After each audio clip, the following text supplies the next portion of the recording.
ஓம் சாந்தி. 23/3/2024 காலை முரளி பாப்தாதா மதுபன். சாராம்சம். இனிய குழந்தைகளே, பாப் தாதா ஆகிய இருவரும் ஆணவமற்றவர்களும் சுயநலமற்ற சேவை செய்பவர்களும் சுயத்திற்காக பேராசையை கொண்டிராதவர்களும் ஆவார்கள். எனவே குழந்தைகளாகிய நீங்களும் தந்தையைப் போல் ஆக வேண்டும். சுயத்திற்காக பேராசையை கொண்டிராதவர்களும் ஆவார்கள்.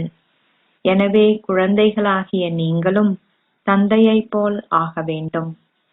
கேள்வி: ஏழைகளின் பிரபுவாகிய பாபா எதன் அடிப்படையில் ஏழை குழந்தைகளின் பாக்கியத்தை மேன்மையாக்குகின்றார்? பதில்: பாபா கூறுகின்றார், குழந்தைகளே, நீங்கள் வீட்டில் உங்கள் குடும்பங்களுடன் வாழ்ந்து அனைத்தையும் பராமரிக்கின்ற பொழுதிலும் உங்களிடமுள்ள அனைத்தும் பாபாவிற்கே உரியது என்று உங்கள் புத்தி சதா நினைவு செய்ய வேண்டும். ஒரு நம்பிக்கை பொறுப்பாளராக இருப்பதனால் உங்கள் பாக்கியம் மேன்மையானதாகும். இதில் உங்களுக்கு பெருமளவு நேர்மை இருப்பது அவசியமாகும். உங்களுக்கு முழுமையான நம்பிக்கை இருந்தால் நீங்கள் யஜ்யத்தினால் பராமரிக்கப்படுவதை போன்றுள்ளது. நீங்கள் ஒரு நம்பிக்கை பொறுப்பாளராக வீட்டில் இருந்தால் சிவபாபாவின் பொக்கிஷ களஞ்சியத்தில் இருந்து உண்கிறீர்கள். நீங்கள் அனைத்தையும் பாபாவிடம் நேர்மையாக கூற வேண்டும். ஓம் சாந்தி. பக்தி மார்க்கத்தின் அந்த சமய ஒன்று கூடல்களுடன் ஒப்பிடுகையில் இந்த ஞான மார்க்கத்தின் ஆன்மீக ஒன்று கூடல்கள் தனித்துவமானவை. உங்களுக்கு பக்தி மார்க்கத்தின் அனுபவம் உள்ளது. பக்தி மார்க்கத்தில் பல சாதுக்களும் புனிதர்களும் சமய நூல்களை உரைப்பதை நீங்கள் அறிவீர்கள். ஆனால் இங்கு அனைத்துமே முற்றிலும் வேறுபட்டது. இங்கு நீங்கள் யார் முன்னிலையில் அமர்ந்துள்ளீர்கள்? இந்த இரட்டை தாய் தந்தை முன்னிலையில் அமர்ந்திருக்கின்றீர்கள். அங்கு இவ்வாறு இல்லை. இங்கு எல்லையற்ற தந்தை உள்ளார் என்றும் தாயும் கனிஷ்ட தாயும் உள்ளார்கள் என்பதையும் நீங்கள் அறிவீர்கள். நீங்கள் பல உறவு முறைகளை கொண்டுள்ளீர்கள். அங்கு இவ்வாறான உறவு முறைகளும் இல்லை. பின்பற்றுபவர்களும் எவரும் இல்லை. அவர்களுடைய பாதை துறவற பாதையாகும். அவர்களின் சமயம் உங்களின் தர்மத்தை விடவும் முற்றிலும் வேறுபட்டது. இதில் பகலுக்கும் இரவுக்குமான வித்தியாசம் உள்ளது. நீங்கள் ஒரு பிறவிக்கு மாத்திரமே உங்கள் லௌகீக தந்தையிடமிருந்து குறுகிய கால சந்தோஷத்தை பெறுவீர்கள் என்பதையும் அறிவீர்கள். பின்னர் நீங்கள் ஒரு புதிய தந்தையையும் புதிய விஷயங்களையும் பெறுவீர்கள். இங்கே பரலோக தந்தையும் லௌகீக தந்தையும் அத்துடன் அலௌகீக தந்தையும் உள்ளனர். நீங்கள் லௌகீக தந்தையிடமிருந்து ஓர் ஆஸ்தியை பெறுவதுடன் பரலோக தந்தையிடமிருந்தும் ஓர் ஆஸ்தியை பெறுகின்றீர்கள். எனினும் இந்த அலௌகிக தந்தை அற்புதமானவர். அவரிடமிருந்து நீங்கள் எந்த ஆஸ்தியையும் பெற முடியாது. ஆம், இவரின் மூலமாக சிவபாபா உங்களுக்கு ஓர் ஆஸ்தியை கொடுக்கின்றார். இதனாலேயே மக்கள் அந்த பரலோக தந்தையை பெருமளவு நினைவு செய்கின்றார்கள். அவர்கள் தங்கள் லௌகீக தந்தையையும் நினைவு செய்கின்றார்கள். ஆனால் எவருமே இந்த அலௌகீக தந்தையான பிரம்மாவை நினைவு செய்வதில்லை. இவரே மனித குலத்தின் தந்தை என்பது உங்களுக்கு தெரியும். அவர் ஒருவரின் தந்தை மாத்திரமல்ல, முப்பாட்டனாரே மனித குலத்தின் தந்தையாவார். சிவபாபாவை முப்பாட்டனார் என்று அழைப்பதில்லை. ஒரு லௌகீக உறவு முறையில் ஒரு லௌகீக தந்தையும் ஒரு பாட்டனாரும் உள்ளனர். இவரே முப்பாட்டனார் ஆவார். இதனை ஒரு லௌகிக்க தந்தைக்கோ பரலோக தந்தைக்கோ கூற முடியாது. நீங்கள் இந்த முப்பாட்டனாரிடமிருந்து எந்த ஆஸ்தியையும் பெறுவதில்லை. இவ்விஷயங்கள் அனைத்தையும் தந்தை இங்கமர்ந்திருந்து விளங்கப்படுத்துகின்றார். பக்தி மார்க்கத்தின் விஷயங்கள் முற்றிலும் வேறுபட்டவை. அந்த பாகமும் நாடகத்தில் நிச்சயிக்கப்பட்டுள்ளது. அது தொடர்ந்தும் நடிக்கப்படுகின்றது. நீங்கள் எவ்வாறு 8.4 மில்லியன் பிறவிகளை அல்ல 84 பிறவிகளையே எடுக்கிறீர்கள் என்பதை தந்தை உங்களுக்கு கூறுகின்றார். தந்தை வந்து இப்பொழுது எங்களையும் முழு உலகையும் தர்மம் நிறைந்ததாக ஆக்குகின்றார். இந்நேரத்தில் எவரும் தர்மாத்மாவாக இல்லை. புண்ணிய ஆத்மாக்களின் உலகம் முற்றிலும் வேறுபட்டது. பாவாத்மாக்கள் வசிக்கும் இடத்தில் புண்ணிய ஆத்மாக்கள் வசிக்க முடியாது. இங்கே தூய்மையற்ற ஆத்மாக்களே தூய்மையற்ற ஆத்மாக்களுக்கு தானம் செய்கின்றார்கள். புண்ணிய ஆத்மாக்களின் பூமியில் தானங்கள் கொடுப்பதோ புண்ணியங்கள் போன்றவற்றை செய்வதற்கோ அவசியமில்லை. எவ்வாறு நாங்கள் 21 பிறவிகளுக்கான ஆஸ்தியை சங்கமயுகத்தில் பெறுகின்றோம் என்ற இந்த ஞானம் அங்கு இருப்பதில்லை. இல்லை, இப்பொழுது எல்லையற்ற தந்தையிடமிருந்து நீங்கள் பெறுகின்ற இந்த ஞானத்தின் மூலம் 21 பிறவிகளுக்கு சதா சந்தோஷம், ஆரோக்கியம், செல்வம் போன்றவற்றை பெறுகிறீர்கள். அங்கே உங்கள் ஆயுட்காலங்கள் நீண்டவையாக உள்ளன. அதன் பெயரே அமரத்துவ பூமியாகும். பார்வதிக்கு அமரத்துவ கதையை சங்கரர் கூறியதாக கூறப்படுகின்றது. இவ்விஷயங்கள் சூட்சும உலகில் இருப்பதில்லை. அதிலும் அமரத்துவ கதை ஒருவருக்கு மாத்திரம் கூறப்பட முடியாது. அவ்விஷயங்கள் பக்தி மார்க்கத்துக்குரியவை. மக்கள் இன்னமும் அவற்றை தொடர்ந்தும் நம்புகின்றார்கள். கடவுள் சர்வ வியாபி என கூறுவது மிகப்பெரிய பொய்யாகும். இதுவே அவரை அவதூறு செய்வதாகும். உங்களை உலக அதிபதிகள் ஆக்குகின்ற எல்லையற்ற தந்தையை சர்வ வியாபி என்றும் அவர் கூழாங்கற்களிலும் கற்களிலும் இருக்கின்றார் எனவும் அவர்கள் கூறுகின்றார்கள். நீங்கள் உங்களை விடவும் அதிகளவில் அவரை அவதூறு செய்தீர்கள். நான் உங்களுக்கு தன்னலமற்ற சேவையை செய்கின்றேன். முதலாம் இலக்கத்துக்கு வரவேண்டும் என்ற பேராசை எனக்கில்லை. இல்லை, இதை போன்று மற்றவர்களையும் ஆக்க வேண்டும் என அக்கறையை மாத்திரம் நான் கொண்டுள்ளேன். இதுவே தன்னலமற்ற சேவை என அழைக்கப்படுகின்றது. அவர் குழந்தைகளாகிய உங்களுக்கு வந்தனம் செலுத்துகின்றார். பாபா அசரீரியானவரும் ஆணவமற்றவரும் ஆவார். அவருக்கு முற்றாகவே ஆணவம் இல்லை. அவர் அதே ஆடை போன்றவற்றையே அணிகின்றார். அவர் தனது உடையணியும் பாணியை மாற்றுவதில்லை. ஆனால் அம்மக்களோ தொடர்ந்தும் தங்கள் முழு ஆடையையும் மாற்றுகின்றார்கள். இவர் அணியும் ஆடை சாதாரணமானது. அவர்கள் அலுவலர்களின் ஆடைகளையும் மாற்றுகின்றார்கள். ஆனால் இவரோ தொடர்ந்தும் சாதாரணமாகவே ஆடைகளை அணிகின்றார். அதில் எவ்வித வேறுபாடும் இல்லை. தந்தை கூறுகின்றார், நான் ஒரு சாதாரண சரீரத்தின் ஆதாரத்தையே எடுக்கின்றேன். எந்த சாதாரண சரீரம்? தனது சொந்த பிறவிகளையும் தான் எத்தனை பிறவிகள் எடுத்துள்ளார் என்றும் அறியாதவரின் சரீரத்தின் ஆதாரமாகும். 8.4 மில்லியன் பிறவிகள் உள்ளதென அவர்கள் கூறுகிறார்கள். அவை அனைத்தும் அவர்கள் கேள்விப்பட்டுள்ள விஷயங்களாகும். இவற்றிலிருந்து எவ்வித நன்மையும் கிடைப்பதில்லை. நீங்கள் அத்தகைய செயல்களை செய்தால் ஒரு கழுதை அல்லது நாய் போன்ற ஆகுவீர்கள் என அவர்கள் கூறி உங்களை பயப்படுத்துவார்கள். நீங்கள் பசுவின் வாலை பிடித்தவாறு அக்கறைக்கு செல்வீர்கள் எனவும் அவர்கள் கூறுகிறார்கள். இப்பொழுது பசு எங்கிருந்து வந்தது? உண்மையில் ஸ்வர்க்கத்திலுள்ள பசுக்கள் முற்றிலும் வேறுபட்டவை. அங்குள்ள பசுக்கள் முதற்தரமானவை. நீங்கள் 100% முழுமையானவர்கள் ஆகுகின்றீர்கள். எனவே அங்குள்ள பசுக்களும் முதற்தரமானவையாக உள்ளன. ஸ்ரீ கிருஷ்ணர் ஒரு பொழுதும் பசுக்களை மேய்த்ததில்லை. அவர் ஏன் அவ்வாறு செய்வார்? அவ்வாறாகவே அந்நேரத்தின் அழகை அவர்கள் சித்தரித்துள்ளார்கள். எனினும் ஸ்ரீ கிருஷ்ணர் பசுக்களை பராமரித்தார் என்றில்லை.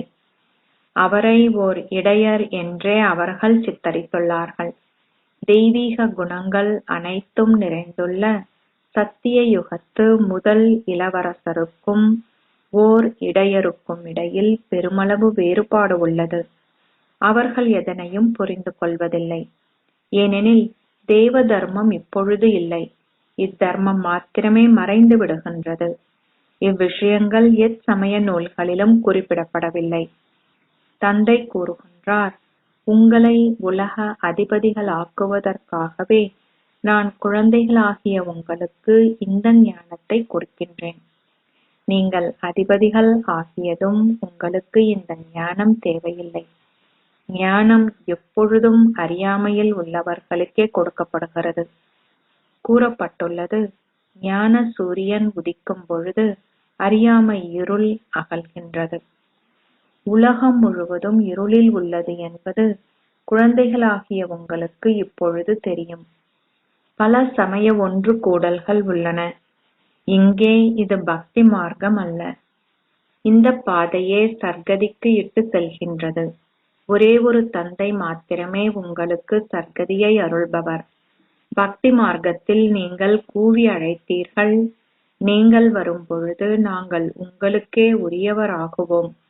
உங்களைத் தவிர வேறு எவருக்கும் நாங்கள் உரியவர்கள் அல்ல. ஏனெனில் நீங்களே ஞானக்கடலும் சந்தோஷக் கடலும் தூய்மை கடலும் செல்வத்தின் கடலும் ஆவீர்கள். அவர் உங்களுக்கு செல்வத்தையும் கொடுக்கின்றார்.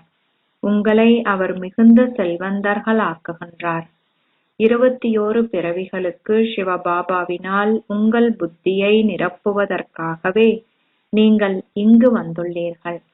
அதாவது ஒரு சாதாரண மனிதரிலிருந்து நாராயணன் ஆகுவதற்காக நீங்கள் இங்கு வந்துள்ளீர்கள் என்பதுவும் உங்களுக்கு தெரியும். பக்தி மார்க்கத்தில் நீங்கள் பல கதைகளை செவிமடுத்திருந்த பொழுதும் தொடர்ந்தும் நீங்கள் ஏணியில் கீழிறங்கியே வந்துள்ளீர்கள். எவராலும் ஏறும் ஸ்திதிக்குள் செல்ல முடியவில்லை. அவர்கள் சக்கரத்தின் கால எல்லையை நீடித்துள்ளனர். நாடகத்தின் கால எல்லை 100,000 வருடங்கள் என அவர்கள் கூறுகின்றார்கள். ஒவ்வொரு சக்கரத்தினதும் கால எல்லை 5000 வருடங்கள் என இப்பொழுது நீங்கள் அறிந்துள்ளீர்கள். பிறவிகளின் அதிகபட்ச எண்ணிக்கை 84 ஆகவும் குறைந்தபட்ச எண்ணிக்கை ஒரு பிறவியாகவும் உள்ளது. ஆத்மாக்கள் அசரீரியான விருட்சத்திலிருந்து தொடர்ந்தும் கீழிறங்குகின்றார்கள். அவர்கள் தங்கள் பாகங்களை நடிப்பதற்காக தொடர்ந்தும் வரிசை கிரமமாக கீழிறங்குகின்றார்கள். நாங்களே ஆதியில் அசரீரியான விருட்சத்திலிருந்து வருகின்றோம். நாங்கள் அங்கிருந்து எங்கள் பாகங்களை இங்கு நடிப்பதற்காகவே கீழிறங்கி வந்துள்ளோம். அங்கு அனைவரும் தூய்மையாக உள்ளனர். எவ்வாறாயினும் ஒவ்வொருவரினது பாகமும் வேறுபட்டது. இதனை உங்கள் புத்தியில் கொண்டிருப்பதுடன் விருட்சத்தையும் உங்கள் புத்தியில் கொண்டிருங்கள். சத்திய யுகத்தின் ஆரம்பத்திலிருந்து கலியுக இறுதி வரை உள்ள அனைத்தையும் தந்தை உங்களுக்கு கூறுகின்றார். இதனை மனிதர்கள் எவராலும் உங்களுக்கு கூற முடியாது. இந்த தாதாவினாலுமே இதனை உங்களுக்கு கூற முடியாது. ஒரே ஒரு சர்க்குருவினால் மாத்திரமே அனைவருக்கும் சர்க்கதியை அருள முடியும். ஏனைய குருமார்கள் அனைவரும் பக்தி மார்க்கத்திற்குரியவர்களே. அவர்கள் பல கிரியைகளை செய்கின்றார்கள். பக்தி மார்க்கத்தில் பெருமளவு பகட்டு உள்ளது. அது ஒரு கானல் நீர் போன்றது. அவர்களை மீட்டெடுக்க முயற்சிப்பவர்களும் அதில் சிக்குண்டு விடும் வகையில் மக்கள் அதில் அகப்பட்டுள்ளார்கள். இதுவும் நாடகத்தில் நிச்சயிக்கப்பட்டுள்ளது. எதுவுமே புதிதல்ல. கடந்து செல்கின்ற ஒவ்வொரு வினாடியும் ஏற்கனவே நிச்சயிக்கப்பட்ட நாடகத்திற்கேற்ப இடம்பெறுகிறது. நீங்கள் இப்பொழுது எல்லையற்ற தந்தையிடமிருந்து ராஜயோகத்தை கற்று ஒரு சாதாரண மனிதரிலிருந்து நாராயணனாகவும் உலக அதிபதிகளாகவும் ஆகுகின்றீர்கள் என்பதை நீங்கள் அறிவீர்கள். இப்போதையை குழந்தைகளாகிய நீங்கள் கொண்டிருக்க வேண்டும். எல்லையற்ற தந்தை பாரதத்திற்கு மாத்திரம் வருகிறார். அவர் ஒவ்வொரு 5000 வருடங்களின் பின்னர் ஒருமுறை வருகின்றார். அவரே அமைதிக் கடலும் சந்தோஷக் கடலும் ஆவார். இப்புகழ் பரலோக தந்தைக்கு மாத்திரமே உரியதாகும். இப்புகழ் முற்றிலும் மிக சரியானதே என்றும் ஒரேயொருவரிடமிருந்தே நீங்கள் அனைத்தையும் பெறுகின்றீர்கள் என்றும் நீங்கள் புரிந்து கொள்கிறீர்கள். நீங்கள் எவர் முன்னிலையில் அமர்ந்துள்ளீர்களோ அவரே துன்பத்தை அகற்றி சந்தோஷத்தை அருள்பவராவார். உங்கள் நிலையத்தில் அமர்ந்திருக்கும் வேளையில் யாருடன் நீங்கள் யோகத்தை கொண்டிருக்கின்றீர்கள்? சிவபாபா மதுவனத்தில் உள்ளார் என்றும் அவரை நீங்கள் நினைவு செய்கின்றீர்கள் என்பதுவும் உங்கள் புத்தியில் பிரவேசிக்கும். சிவபாபாவே கூறுகின்றார், மீண்டும் ஒருமுறை பாரதத்தை ஸ்வர்க்கம் ஆக்குவதற்கு நான் ஒரு சாதாரண பழைய சரீரத்தினுள் பிரவேசித்துள்ளேன். நானும் நாடக பந்தனத்தினுள் கட்டுப்பட்டுள்ளேன். நீங்கள் என்னை பெருமளவு அவதூறு செய்துள்ளீர்கள். நான் உங்களை பூஜிக்க தகுதி வாய்ந்தவர்களாக ஆக்குகிறேன். இது நேற்றைய விஷயம் மாத்திரமே. நீங்கள் என்னை பெருமளவில் பூஜித்தீர்கள். நான் உங்களுக்கு ராஜ்யத்தையும் பாக்கியத்தையும் கொடுத்தேன். நீங்கள் அதனை முற்றாகவே தொலைத்து விட்டீர்கள். இப்பொழுது நான் மீண்டும் ஒருமுறை உங்களை உலக அதிபதிகளாக்குகின்றேன். இது வேறு எவருடைய புத்தியிலும் இருப்பதில்லை. இவர்கள் தெய்வீக குணங்களுடைய தேவர்கள் ஆவார்கள். அவர்கள் மனிதர்கள். 8 தொடக்கம் 100 அடி உயரமானவர்கள் அல்ல. அவர்களுடைய ஆயுட்காலங்கள் நீண்டவையாக இருப்பதனால் அவர்கள் கூரை வரை உயரமானவர்களாக இருப்பார்கள் என்றில்லை. கலியுகத்தில் உள்ள ஆயுட்காலங்கள் மிக குறுகியவை. தந்தை வந்து உங்கள் ஆயுட்காலங்களை நீடிக்கிறார். இதனாலேயே தந்தை கூறுகின்றார், சுகாதார அமைச்சர்களுக்கும் விளங்கப்படுத்துங்கள். அவர்களிடம் கூறுங்கள், நீங்கள் ஒரு பொழுதும் நோயுறாதவாறு அத்தகைய வழிமுறைகளை எங்களால் உங்களுக்கு கூற முடியும். கடவுள் பேசுகிறார், உங்களை ஆத்மாக்கள் என்று கருதி என்னை மாத்திரம் நினைவு செய்யுங்கள். அப்பொழுது நீங்கள் தூய்மையற்றவரிலிருந்து தூய்மையானவர் ஆகுவதுடன் என்றும் ஆரோக்கியமானவராகவும் இருப்பீர்கள். இதற்கு நாங்கள் உத்தரவாதம் அளிக்க முடியும். யோகிகள் தூய்மையானவர்கள். எனவே அவர்களின் ஆயுட்காலங்களும் நீண்டவை. இப்பொழுது நீங்கள் ராஜயோகிகளும் ராஜ ரிஷிகளும் ஆவீர்கள். அந்த சந்நியாசிகள் ஒரு பொழுதும் ராஜயோகத்தை கற்பிக்க மாட்டார்கள். கங்கையே தூய்மையாக்குபவர் என அவர்கள் கூறுகிறார்கள். அதற்கு தானம் வழங்குமாறு அவர்கள் உங்களை கேட்கின்றார்கள். இப்பொழுது எவ்வாறு நீங்கள் கங்கைக்கு தானம் அளிப்பீர்கள்? அதனுள் மனிதர்கள் பணத்தை வீசுகிறார்கள். பண்டிதர்கள் தங்களுக்காக அதனை சேகரிக்கிறார்கள். நீங்கள் இப்பொழுது தந்தையினால் தூய்மையாகுகின்றீர்கள். நீங்கள் தந்தைக்கு என்ன கொடுக்கின்றீர்கள்? எதுவுமே இல்லை. தந்தையே அருள்பவர். பக்தி மார்க்கத்தில் நீங்கள் கடவுளின் பெயரால் ஏழைகளுக்கு கொடுத்தீர்கள். ஆனால் உண்மையில் நீங்கள் தூய்மையற்றவர்களுக்கே கொடுத்தீர்கள். நீங்கள் தூய்மையற்றவர்கள். அத்துடன் உங்களிடமிருந்து பெற்றுக் கொண்டவர்களும் தூய்மையற்றவர்களே. இப்பொழுது நீங்கள் தூய்மையாகுகின்றீர்கள். தூய்மையற்றவர்களே தூய்மையற்றவர்களுக்கு தானம் செய்கின்றார்கள். அவர்கள் ஒரு குமாரி தூய்மையாக இருக்கும் பொழுது அவளை தானம் செய்கின்றார்கள். அவர்கள் அவளுக்கு தலை வணங்குகிறார்கள், உணவூட்டுகின்றார்கள், அத்துடன் பணமும் கொடுக்கின்றார்கள். எவ்வாறாயினும் அவள் திருமணம் முடிந்ததும் அவள் வாழ்க்கை சீரழிந்து விடுகின்றது. இதுவும் நாடகத்தில் நிச்சயிக்கப்பட்டுள்ளதுடன் அது மீண்டும் இடம்பெறும். பக்தி மார்க்கமும் தனது பாகத்தை கொண்டுள்ளது. அனைத்தும் மீண்டும் இடம்பெறும். தந்தையும் சத்திய யுகத்தின் செய்திகளை உங்களுக்கு கொடுக்கின்றார். குழந்தைகளாகிய நீங்கள் இப்பொழுது புரிந்துணர்வை பெற்றுள்ளீர்கள். முன்னர் நீங்கள் விவேகம் இல்லாதிருந்தீர்கள். சமய நூல்கள் பக்தி மார்க்கத்தின் விஷயங்களை கொண்டுள்ளன. எவராலும் அவற்றின் மூலம் என்னை அடைய முடியாது. நான் வரும்பொழுது மாத்திரமே அனைவருக்கும் சர்க்கதியை அருள முடியும். அத்துடன் நான் பழைய உலகை புதிய உலகாக மாற்றுவதற்கு ஒரே ஒருமுறை மாத்திரமே வருகிறேன். நான் ஏழைகளின் பிரபு. நான் ஏழைகளை செல்வந்தர்கள் ஆக்குகிறேன். ஏழைகள் உடனடியாகவே தந்தைக்கு உரியவர்கள் ஆகிவிடுகிறார்கள். அவர்கள் கூறுகிறார்கள், பாபா, நான் உங்களுக்குரியவன். என்னிடமுள்ள அனைத்தும் உங்களுக்கு உரியவை. தந்தை கூறுகின்றார், நம்பிக்கை பொறுப்பாளர்களாக இருங்கள். அவை தந்தைக்குரியவை, உங்களுடையவை அல்ல என புரிந்து கொள்வதற்கு உங்கள் புத்தியை பயன்படுத்துங்கள். இதற்கு மிகவும் நல்ல விவேகமான குழந்தைகள் தேவைப்படுகிறார்கள்.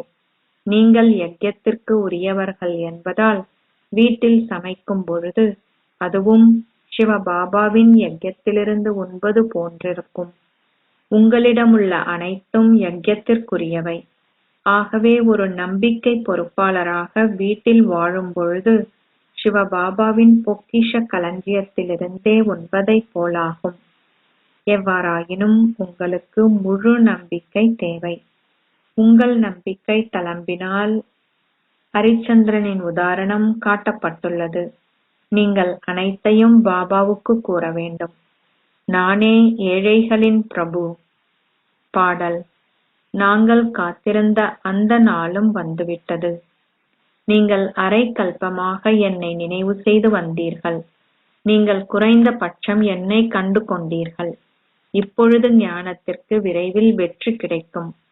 சத்திய யுகம் நிச்சயமாக வர வேண்டும். நீங்கள் மனிதர்கள் அனைவரிலும் பார்க்க அதி உயர்வானவர்கள் ஆகுகின்ற சங்கம யுகம் இடையில் உள்ளது. நீங்கள் தூய இல்லற பாதைக்கு உரியவர்களாக இருந்தீர்கள். பின்னர் 84 பிறவிகளுக்கூடாக செல்லும் பொழுது நீங்கள் தூய்மையற்றவர்கள் ஆகினீர்கள். மீண்டும் நீங்கள் தூய்மையானவர்கள் ஆக வேண்டும். நீங்கள் முன்னைய சக்கரத்திலும் இவ்வாறு ஆகினீர்கள். முன்னைய கல்பத்தில் முயற்சி செய்தவர்கள் மீண்டும் முயற்சி செய்து தங்கள் ஆஸ்தியை பெற்றுக்கொள்வார்கள். தந்தை அனைத்தையும் ஒரு பார்வையாளராக பார்த்து கொண்டிருக்கிறார். தந்தை கூறுகிறார், நீங்கள் தூதுவர்கள், மற்றவர்கள் தூதுவர்கள் அல்ல. ஒரேயொரு சர்க்குரு மாத்திரமே சர்க்கதி அருள்கிறார். ஏனைய சமய ஸ்தாபகர்கள் தங்கள் சொந்த சமயங்களை ஸ்தாபிப்பதற்கு வருகிறார்கள். எனவே அவர்கள் எவ்வாறு குருமார்களாக முடியும்? நானே அனைவருக்கும் சர்க்கதியை அருள்கின்றேன். அச்சா, இனிமையிலும் இனிமையான அன்புக்குரிய, எப்போதோ தொலைந்து இப்போது கண்டெடுக்கப்பட்டிருக்கும் குழந்தைகளுக்கு தாய் தந்தையாக இருக்கும் பாப் தாதாவின் அன்பும் நினைவுகளும் காலை வந்தனங்களும். ஆன்மீக தந்தை ஆன்மீக குழந்தைகளுக்கு நமஸ்தே சொல்கிறார். ஆன்மீக குழந்தைகள் ஆன்மீக தந்தைக்கு நமஸ்தே சொல்கின்றனர். தாரணைக்கான சாராம்சம். 1. அமைதிக் கடலும் சந்தோஷக் கடலும் செல்வத்தின் கடலுமான தந்தையை கண்டு கொண்டீர்கள். நீங்கள் அந்த ஒரேயொருவரிடமிருந்து அனைத்தையும் பெறுகிறீர்கள் என்ற போதையை சதா வைத்திருங்கள். அத்தகைய தந்தையின் முன்னால் நீங்கள் நேரடியாக அமர்ந்திருக்கிறீர்கள். அவரே உங்களுக்கு கற்பிக்கின்றார். 2. உங்கள் ஆணவத்தை துறந்து தந்தையைப் போல் தொடர்ந்தும் தன்னலமற்ற சேவையை செய்யுங்கள். ஆணவமின்றி இருங்கள். ஒரு தூதுவராகி பாபாவின் செய்தியை அனைவருக்கும் கொடுங்கள். ஆசீர்வாதம். நீங்கள் ஜடப்பொருளின் உடைமைகளின் பற்றற்றவர்களாகி ஜடப்பொருளை வென்றவராகவும் தூண்டலிலிருந்து விடுபட்டவராகவும் ஆகுவீர்களாக. உங்கள் பௌதீக புலன்களை ஏதேனும் ஜடப்பொருள் உடைமைகள் தொந்தரவு செய்தால், அதாவது ஏதேனும் தூண்டல் உணர்வுகள் ஏற்பட்டால், அப்பொழுது உங்களால் பற்றற்றிருக்க முடியாது. ஆசைகள் தூண்டலின் ஒரு வடிவமாகும். தங்களுக்கு ஆசைகள் ஏதும் இல்லை எனவும், ஆனால் தாங்கள் சிலவற்றை விரும்புவதாகவும் சிலர் கூறுகின்றார்கள். அதுவும் சூட்சுமமான தூண்டலாகும். சில ஜடப்பொருள் உடைமைகள், அதாவது சில தற்காலிகமான சந்தோஷத்திற்கு உரியவை, ஏதேனும் உங்களை எவ்வழியிலாவது ஈர்க்கின்றனவா என்று பார்ப்பதற்கு இந்த சூட்சும வடிவை சோதியுங்கள். ஜடப்பொருளால் ஆன உடைமைகள் என்றால் ஜடப்பொருளின் வசதிகள் என்பதால் நீங்கள் தூண்டலிலிருந்து விடுபடும் பொழுது, அதாவது நீங்கள் பற்றற்றவர்கள் ஆகும் பொழுதே உங்களால் ஜடப்பொருளை வென்றவர்களாக முடியும். ஸ்லோகம்: எனது எனது என்ற குழப்பம் எதனையும் கைவிட்டு எல்லையற்றதினுள் நிலைத்திருங்கள். அப்பொழுது நீங்கள் ஓர் உலக உபகாரி என்று அழைக்கப்படுவீர்கள். ஓம் சாந்தி. அவ்யக்த சமிக்கைகள், மார்ச் 2024. தலைப்பு: அனைத்து பிராப்திகளையும் நிறைந்து கவலையற்ற ராஜ்யத்தின் கவலையற்ற சக்கரவர்த்தி ஆகுங்கள். பாப்தாதாவின் ஒவ்வொரு குழந்தை மற்றும் அதிகாரி சங்கமயுகத்தின் மூலவதனம் ஸ்வர்க்கம் என்ற கவலையற்ற 3 உலகிற்கும் மாலிக். அப்படிப்பட்ட அதிகாரிகளின் மாலிக் ஒவ்வொரு எண்ணமும் சித்தி அடைகிறது. அப்படிப்பட்ட ரேகையுடைய சதா கவலையற்ற மகாராஜாக்கள் இருப்பார்கள். அவர்கள் திருவாயிலிருந்து சதா மகா வாக்கியமே வெளிவரும். மகா வாக்கியம் எண்ணக்கூடியதாகத்தான் இருக்கும். ஆகையால் 2 சங்கல்பம் எனர்ஜி மற்றும் வார்த்தையின் சக்தியை எனர்ஜியும் வீணாக செலவழிக்காதீர்கள். ஓம் சாந்தி.